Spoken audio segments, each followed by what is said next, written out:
Bienvenue, bonsoir à tous. Merci de vous informer sur RTI 1. Dans les titres, ce soir, la Côte d'Ivoire a décroché le prix du meilleur émetteur d'obligations de l'UEMOA. C'est à l'occasion du 25e anniversaire de la bourse que le pays a reçu cette distinction, grâce notamment à son leadership dans l'animation du marché. La bourse régionale des valeurs mobilières compte aujourd'hui parmi les plus dynamiques d'Afrique. Le crédit bail, un instrument de financement, reste assez méconnu des entreprises, surtout des PME. Depuis 2015, l'État a pourtant institué un cadre légal et réglementaire pour vulgariser cet accès au financement. Et depuis, le marché des crédits bailleurs est en plein essor. C'est le sujet du dossier EcoPlus ce mardi. Les acteurs du système de l'enseignement supérieur planchent sur la création d'écoles doctorales. Il s'agit d'harmoniser le processus de création, d'organisation et de fonctionnement de ces écoles en Côte d'Ivoire. Le but étant de doter le pays des meilleurs docteurs pour son système d'enseignement. Et puis en Éthiopie, face à la contre-offensive gouvernementale, les rebelles tigréens se sont officiellement retirés. Les forces de défense tigréennes se disent prêtes à négocier la paix avec Addis Abeba. Elles en appellent aux Nations Unies. C'est toujours un plaisir de vous retrouver pour l'information sur RTI 1 et nous démarrons ce soir à l'Assemblée nationale. La présidente du Conseil national des droits de l'homme y a présenté ce 21 décembre le rapport annuel 2020 sur l'état des droits de l'homme en Côte d'Ivoire. Namizata Sangaré a sollicité le soutien de l'hémicycle pour la bonne conduite de sa mission. Moussa Konaté. Namizata Sangaré à la tribune de l'hémicycle. La présidente du Conseil national des droits de l'homme présente le rapport annuel 2020 sur l'état des droits de l'homme. Un exposé sur les actions de protection des droits de l'homme bien accueilli par les députés. Les recommandations du Conseil national des droits de l'homme ne sont pas véritablement prises en compte ou n'ont pas un caractère coercitif. Et le Conseil a besoin de moyens pour aller sur le terrain, pour faire son travail. Le Conseil a demandé un budget de 169 millions pour travailler. On peut même leur accorder 200 millions pour travailler. Ce travail mérite d'être connu, mais d'être encouragé. La santé, l'éducation, le droit au travail, la liberté de la presse, la scolarisation de la jeune fille et bien d'autres secteurs sont concernés par le rapport. La présidente du CNDH sollicite l'appui de l'Assemblée nationale dans l'exécution de ses missions de promotion des droits de l'homme. Nous avons été émerveillés par l'intérêt qui a été porté par les parlementaires, les députés sur le travail du Conseil national des droits de l'homme. Quand eux ils votent la loi, le Conseil national des droits de l'homme est chargé de la disséminer. Et pour cela, il nous faut des moyens. Nous avons fait le plaidoyer pour que l'Institution nationale des droits de l'homme, conformément à la résolution des Nations Unies, ait un budget conséquent pour dérouler son mandat. Il était donc bon qu'il y ait donc ce débat et c'était interactif. Je crois que de part et d'autre, il y a eu une grande satisfaction dans un bon esprit, comme cela a été le cas pour la plupart des projets. Et je voudrais en tout cas féliciter encore Madame la Présidente pour l'objectivité, en tout cas, de son exposé. Avant la séance avec les députés, la présidente du CNDH a remis officiellement le rapport 2020 au vice-président Adama Bictogo. Et nous restons au Parlement.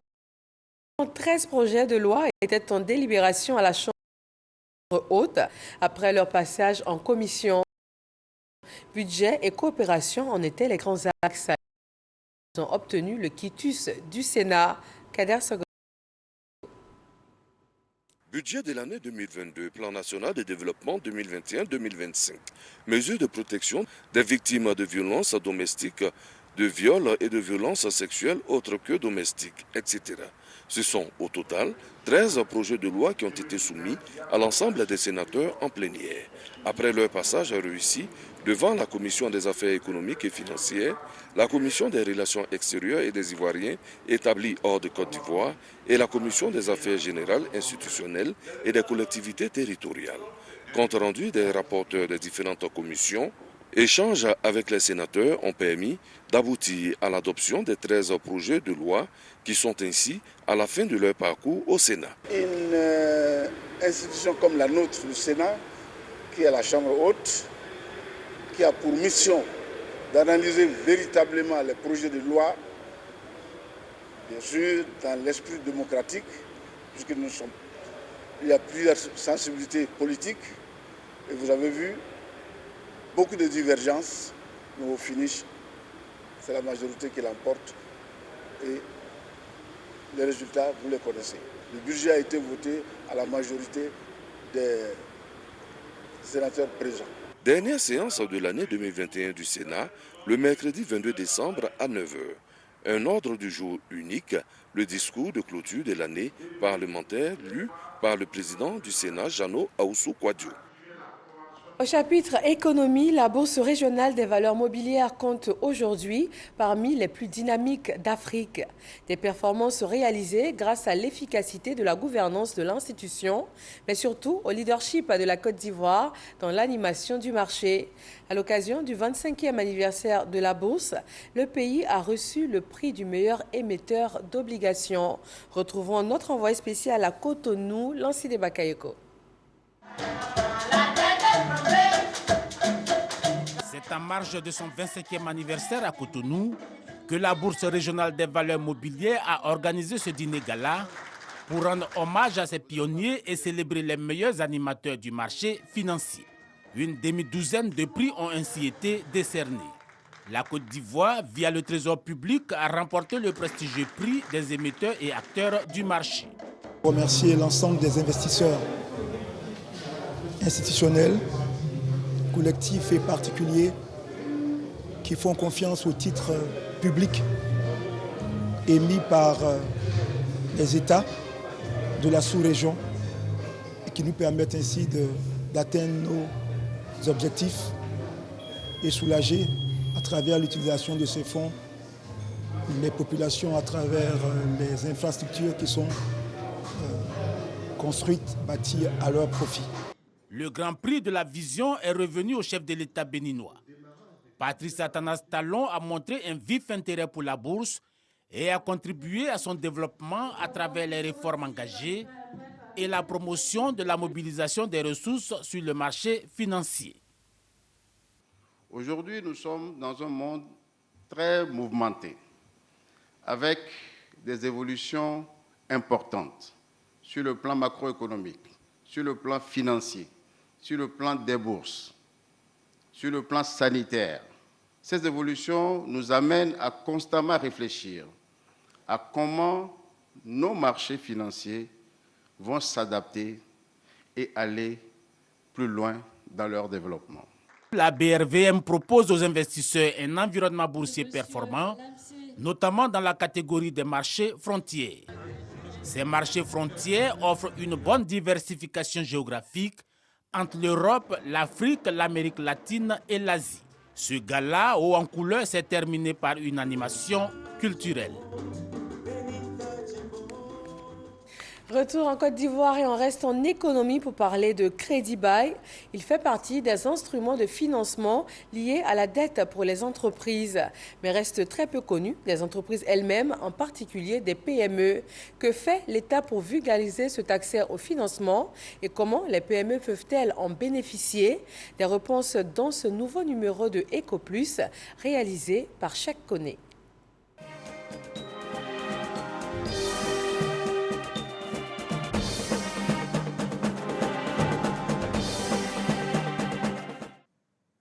Prise de notes, attention soutenue et échange interactif. Nous ne sommes pas dans un amphithéâtre composé d'étudiants, mais à une session de formation.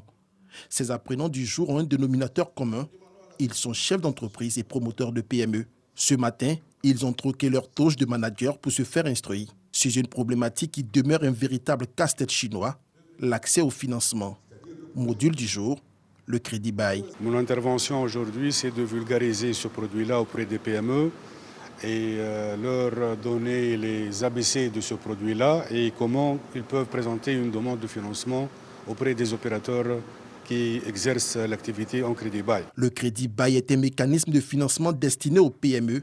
Il permet à une entreprise d'avoir du matériel de production sans avoir recours à sa trésorerie. Le principe est de payer des loyers mensuels sur une période indiquée. Au terme de l'échéance, l'entreprise peut décider de restituer. ou racheter le matériel. L'avantage le plus important du crédit bail, c'est que c'est un financement productif, c'est-à-dire on ne donne pas de la liquidité. On finance seulement le moyen de production ou le moyen d'exploitation de l'entreprise, avec des conditions plus souples que la banque classique au niveau des garanties. Le marché du crédit bail est en pleine croissance en Côte d'Ivoire, bien que le mécanisme ne soit pas suffisamment vulgarisé auprès des PME, les premiers bénéficiaires. En 2015, les encours d'emprunt du crédit bail se sont élevés à 53 milliards de francs CFA, soit 1,84% de l'ensemble des crédits consentis au secteur privé en Côte d'Ivoire.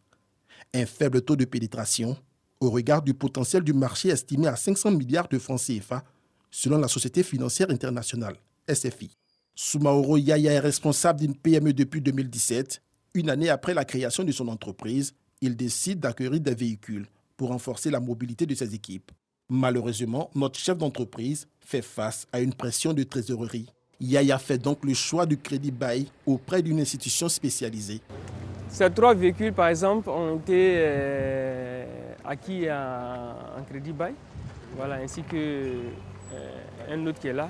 Bon, il y a d'autres qui sont sortis aussi pour des opérations. 60 millions de francs CFA, voilà le montant qu'aurait déboursé Yaya pour l'acquisition de ces véhicules.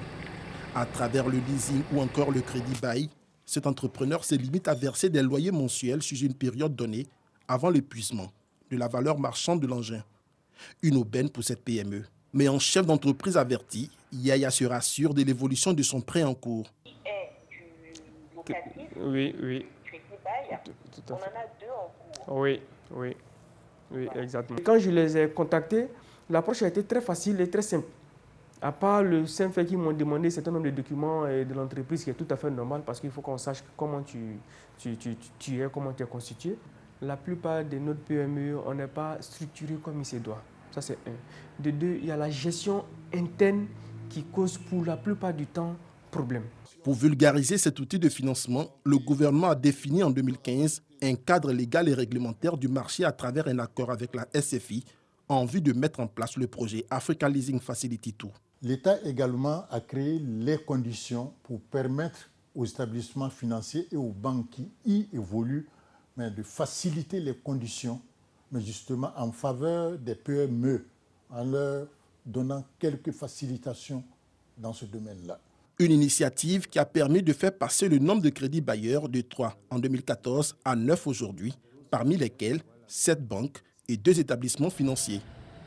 Ici, dans cet établissement pionnier du marché, l'évolution du mécanisme est satisfaisante. Sur les 2 derniers exercices, on a financé plus de 40 milliards en termes de nouveaux financements sur plus de 15 000 clients en crédit bail uniquement. C'est une solution qui n'est pas très connue des acteurs, alors que c'est la solution adaptée qui permet d'acquérir du matériel de nouvelle génération, qui permet d'augmenter la productivité de l'entreprise assez rapidement. Il y a énormément d'avantages fiscaux. De son côté, l'agence Côte d'Ivoire PME poursuit sa mission d'encadrement des PME en leur présentant l'alternative du leasing. Le rôle de l'agence Côte d'Ivoire PME ici, c'est de pouvoir accompagner les entreprises à pouvoir optimiser cet outil-là. Parce que le défi à le crédit, il est connu. Et puis on peut toujours se poser la question, mais qu'est-ce qui fait que ça paraît aussi simple, pourquoi les gens ne s'engagent pas dedans? Mais parce que le crédit a ce défi. Et parfois, les mauvaises langues vont vous dire que c'est les entreprises parfois qui ont des difficultés d'accès au financement traditionnel qui vont lever le crédit bail. Donc lorsqu'on n'est pas capable d'avoir le crédit ordinaire, souvent on pense qu'on va lever le crédit bail. Donc le crédit bail aussi demeure, est régi aussi par les mêmes règles prudentielles auprès d'une banque, les mêmes règles de gestion. Tous ces efforts des autorités ivoiriennes pour la vulgarisation du crédit bail positionnent la Côte d'Ivoire comme leader en la matière. Le pays accapare à lui seul 60% du chiffre d'affaires du crédit bail de la sous-région. Au 31 décembre 2020, les encours du crédit bail en Côte d'Ivoire s'élevaient à 178,37 milliards de francs CFA contre 130,93 milliards à fin décembre 2019. Une embellie qui n'occulte toutefois pas les défis du leasing sur le marché ivoirien. Mais il faut sensibiliser tous les acteurs pour qu'on prenne en compte les prises de décision au niveau de tout ce qu'on appelle le recouvrement, donc la récupération du bien. Si ça, les acteurs jouent le jeu, je suis convaincu que les banques vont accompagner les PME, en tout cas les bonnes PME, bien structurées, bien organisées, qui font face à leurs engagements. C'est très important pour les entreprises. Penser au financement, mais en amont du financement aussi penser à créer une entreprise qui soit bien organisée, avec une certaine robustesse au niveau de la gouvernance pour pouvoir produire l'information qu'il faut. À partir de ce moment-là, il arrive un certain temps où on a le choix sur le mode de financement qu'on souhaite avoir. Selon les statistiques de la SFI, 10% de croissance du leasing augmenterait d'un point le produit intérieur brut de la Côte d'Ivoire. C'est dire que le crédit bail reste une alternative sûre face aux problèmes de financement des PME. Le crédit bail, comment y accéder? Ses avantages pour les PME, un dossier EcoPlus signé Chèque connaît. Dans l'enseignement supérieur, on planche sur la création d'écoles doctorales en Côte d'Ivoire. Il s'agit de doter le pays d'imminents docteurs pour un meilleur rayonnement de son système d'enseignement. C'est Forazegui. En 2012, l'État a mis en application le système licence, master et doctorat dans les universités et grandes écoles de Côte d'Ivoire. La formation au doctorat n'étant pas étendue à toutes les universités, le moment est enfin propice pour l'ouverture des écoles doctorat sur l'ensemble du territoire. Une réflexion s'impose alors pour harmoniser le processus de création de ces écoles. Notre attente, c'est simplement que cet atelier puisse aboutir à la finalisation de ce processus afin que nous puissions rentrer dans la mise en œuvre avec la nouvelle vision du ministre, notamment quel est le modèle d'école doctorale. Pour un développement efficient, le système d'enseignement supérieur ivoirien doit subir des mutations et cela passe nécessairement par la mutualisation des formations, selon Adama Diawara, le ministre de l'Enseignement supérieur et de la Recherche scientifique. Nous sommes dans une situation où dans une même université publique, on peut avoir une ou plusieurs écoles doctorales. Ça, c'est de 1. Et de 2, il arrive que deux formations doctorales qui, en réalité, sont soit pratiquement les mêmes, soit se complètent. Alors, il faut éviter cela parce qu'on a déjà pas mal de problèmes au niveau infrastructurel, au niveau équipement et même au niveau enseignant. Alors, donc, il vaudrait mieux mutualiser, faire en sorte que les infrastructures, les équipements et les enseignants soient mutualisés. Et donc, du coup, il faut réduire le nombre d'écoles doctorales pour être en conformité avec le champ couvert par les domaines du RESAO, les réseaux pour l'excellence de l'enseignement supérieur en Afrique de l'Ouest. Il y en a 8. Cette rencontre qui dure 4 jours et financée par la Banque mondiale s'inscrit dans le cadre du projet d'appui au développement de l'enseignement supérieur de Côte d'Ivoire, PADES. Dans l'actualité sanitaire, le point de la maladie à coronavirus en Côte d'Ivoire.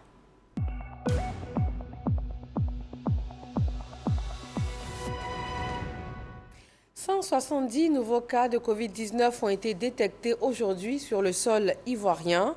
17 personnes ont été déclarées officiellement guéries et 0 décès, portant à 475 le nombre de cas encore actifs dans le pays. 6 449 725 doses de vaccins ont été administrées en tout. Face au variant Omicron du coronavirus, les États-Unis annoncent plus d'un demi-milliard de dollars d'aide supplémentaire à des organisations internationales. Ces 580 millions destinés à 7 agences multilatérales portent l'aide américaine globale dans ce domaine à 19,6 milliards selon le département d'État américain. Le développement du Woroba est au cœur de rencontres du ministre-gouverneur Moussa Dosso avec les élus, les cadres et aussi les populations. Il souhaite leur adhésion à son programme et pour cela, il leur a expliqué sa mission qui est de développer le district, mais de façon inclusive. Jean-Marc Djadji. Ils sont venus de la ville de Séguéla, Mankono, Touba et autres localités du district du Woroba. Objectif : écoutez le message du ministre-gouverneur Moussa Dosso. Ces populations sont instruites sur les missions et les attributions du ministre-gouverneur. Un tour d'horizon est fait sur les grands chantiers de l'État et les actions de développement à entreprendre dans le district. L'éducation, la santé sont les secteurs à cibler. Selon lui, cela ne peut que se faire que dans la solidarité et l'union des fils du district du Woroba. Parce qu'il s'agit d'une mission que tous nous devrions réaliser. Et les attentes sont immenses et il nous faut alors faire preuve de sérieux et hiérarchiser nos besoins. Nous allons réussir parce qu'il s'agit de développement. Venus le soutenir, Les cadres et populations ont réitéré leur soutien au ministre-gouverneur Moussa Dosso. Nous sommes très contents de son message et nous a vraiment convaincus. Et nous voyons que la création des districts n'est pas une chose superflue. C'est très important. Je voudrais vraiment dire au ministre-gouverneur que nous sommes là pour l'accompagner.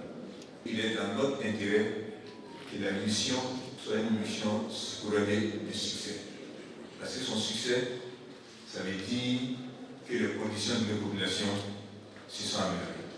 Une tournée de sensibilisation et d'information est prévue dans les prochains jours dans les villages et hameaux du district du Woroba. Une action devant permettre de collecter les besoins des populations. La ministre Ramatali Bakayoko est la nouvelle représentante de la Côte d'Ivoire à l'Organisation des Nations Unies pour l'éducation, la science et la culture UNESCO. Elle a rencontré à Paris la directrice générale de l'institution internationale à qui elle a remis ses lettres de créance. Adama Kone. Ramata Bakayoko Ly prend officiellement fonction en tant que déléguée permanente de la Côte d'Ivoire auprès de l'Organisation des Nations Unies pour l'éducation, la science et la culture, UNESCO. Acte illustratif à Paris, la remise de ces lettres de créance à la directrice générale de l'UNESCO, Audrey Azoulay. La déléguée avait un message du président Ouattara à l'organisation onusienne. Je lui ai transmis les félicitations du président de la République relativement à son combat pour une éducation inclusive, résiliente face à la pandémie de la Covid, pour la sauvegarde du patrimoine, pour la préservation de l'environnement, qui sont gages de paix sociale, de justice. Et nous avons également salué tout l'excellent travail qui est fait par l'UNESCO et qui a permis à la Côte d'Ivoire de bénéficier de plusieurs programmes de l'UNESCO. Dans le 7e arrondissement de la capitale française, à la place Fontainebleau, la déléguée permanente ivoirienne n'a pas manqué de solliciter davantage l'UNESCO. Nous avons parlé des perspectives pour l'accompagnement de l'UNESCO, notamment le numérique, comment développer ce numérique éducatif avec la formation des enseignants. Et également, notamment, développer aussi les STEM, c'est-à-dire donc l'enseignement scientifique, notamment au niveau des jeunes filles. Prenant bonne note des exposés et plaidoiries de la Côte d'Ivoire, la directrice générale de l'UNESCO a salué l'excellente coopération entre son institution et le pays et compte mettre les différents spécialistes à contribution pour une collaboration plus dynamique des deux parties. Et c'est avec satisfaction que la déléguée permanente est repartie du siège de l'organisation internationale. Ici, en Côte d'Ivoire, les journées portes ouvertes de la chaire UNESCO pour la culture de la paix ont permis de distinguer les personnalités qui se sont caractérisées par leurs actions en faveur de la cohésion. Il est essentiellement question par ces journées de vulgariser les missions et actions de la chaire UNESCO pour la culture de la paix. Le reportage de Souleymane Donisangou. Ces personnalités se sont caractérisées par leurs actions en faveur de la paix et de la cohésion sociale. Elles rejoignent le panthéon des ambassadeurs de la paix de la chaire UNESCO pour la culture de la paix. Je voudrais adresser au nom de l'ensemble des lauréats mes sincères remerciements à la chaire UNESCO pour la culture de la paix de l'Université Félix Houphouët-Boigny à travers l'auguste distinction d'ambassadeur de la culture de la paix. À l'issue de cette distinction, le titulaire de la chaire de l'Université Félix Houphouët-Boigny, professeur Meke Meïté, a encouragé les acteurs de la paix à persévérer dans leurs actions en faveur de la cohésion sociale entre les différentes couches de la population. Que les récipiendaires s'approprient tout ce que fait la chaire à travers le Senanguia, à travers les Awalés et à travers le Chapalo Tango que nous lançons comme produit. Distingué à titre honorifique, le ministre de l'Enseignement supérieur et de la Recherche scientifique, Adama Diawara, parrain de cette 3e édition, a exhorté les récipiendaires à poursuivre leur engagement en faveur de la paix et du progrès. Sans paix, qu'un développement n'est possible. C'est pourquoi vous remarquerez que depuis son accession au pouvoir en 2011, le président de la République, son Excellence M. Alassane Ouattara, a fait de l'instauration et du maintien de la paix son cheval de bataille. Tous ceux qui ont été distingués ce matin, ce n'est qu'un début. Il faut qu'ils continuent à être des modèles. Des parchemins ont été transmis à 13 ambassadeurs de la paix, des hommes et femmes de divers domaines d'activité. Les heureux distingués se sont engagés à en tirer le meilleur parti à travers leurs actions. C'est un reportage commenté par Abou Sanogo. Elle est la toute première femme à avoir atteint le grade de général dans l'armée ivoirienne. Le médecin général de brigade à la retraite, Akissi Kwame, a été distingué par la Commission nationale d'hommage aux doyens. Elle est la première femme générale de l'armée ivoirienne. À la retraite, le médecin général de brigade Akissi Kwame est honoré pour ses loyaux services rendus à la nation par la Commission nationale d'hommage aux doyens. Un dîner gala en son honneur qui a été l'occasion pour les autorités ministérielles d'exhorter la jeunesse au travail afin d'être des modèles de leadership. Ce qui manque à notre jeunesse, c'est d'avoir des repères. Dire aux jeunes filles qu'il faut d'abord savoir ce qu'on veut et puis regarder autour de soi les personnes qui peuvent représenter un repère pour soi-même et à ce moment-là s'y lancer. Mais surtout, travailler, il n'y a que le travail qui paie. En retour, Akissi Kwame a exprimé toute sa reconnaissance et sa gratitude au président de la République, Alassane Ouattara, pour son soutien. Je voudrais d'abord remercier le Seigneur qui a permis cela et surtout le président de la République qui a mis ça en pratique pour pouvoir m'élever, ainsi que son épouse. J'ai déjà eu toutes les décorations dans la vie, mais celle-là, elle est exceptionnelle. Et je pense que c'est une grande joie. Un dîner gala marqué par la présence des femmes militaires, gendarmes, policiers, eaux et forêts et des femmes des différentes couches socio-professionnelles. Chevalier dans l'ordre du mérite ivoirien puis dans l'ordre national en août 2012. Akissi Kwame a servi sous le drapeau en tant que médecin et a atteint le grade de médecin général. Et elle entend transmettre ses valeurs à la nouvelle génération. Dans le domaine des médias, Ebony 2021, le groupe RTI a raflé au total 6 prix, dont celui du meilleur journaliste télévision. La lauréate Bintou Pekele Kone est issue de RTI 2. Elle a présenté hier lundi son trophée à ses collaborateurs et à sa hiérarchie. Alassane Drabo.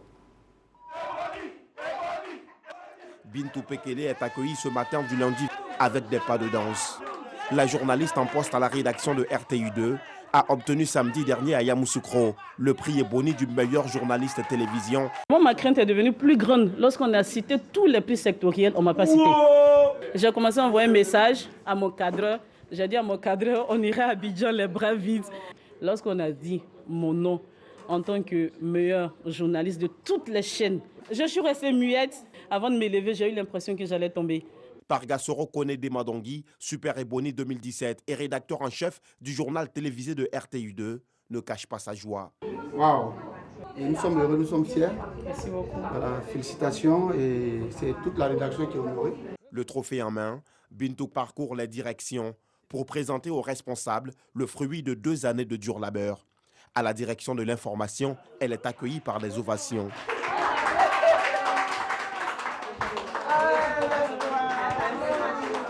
La démarche qui va avec.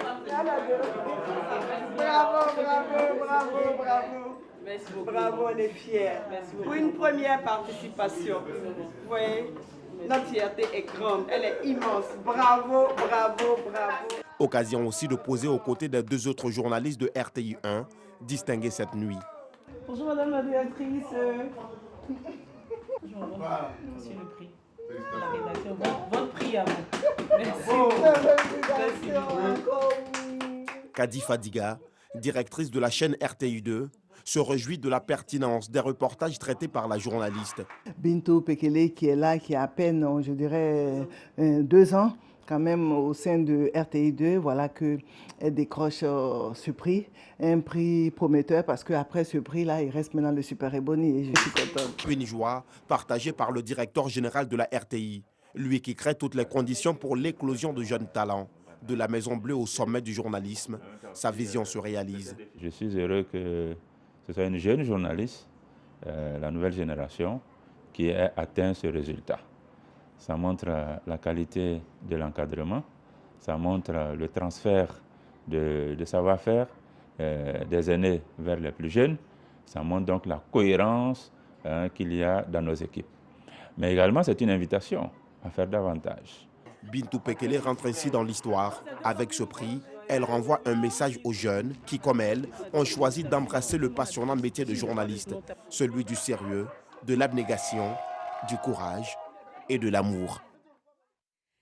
Et c'est tout le groupe RTI qui est honoré et très fier de tous ces prix obtenus lors de cette 23e nuit de la communication. Dans l'actualité internationale en Éthiopie, face à la contre-offensive gouvernementale, les rebelles tigréens se sont officiellement retirés. Ils ont complètement quitté les territoires qu'ils occupaient dans 2 provinces et les forces de défense tigréennes sont désormais de retour et se disent prêtes à négocier la paix avec Addis Abeba. Elles en appellent aux Nations Unies et propose désormais à l'ONU de mettre en place un cessez-le-feu, le retour de l'aide humanitaire et de travailler avec un mécanisme de paix. Voilà, merci à tous de nous avoir suivis. Retrouvez à 23h Aboulaye Koné pour un nouveau journal sur RTI 1. Bonsoir à tous.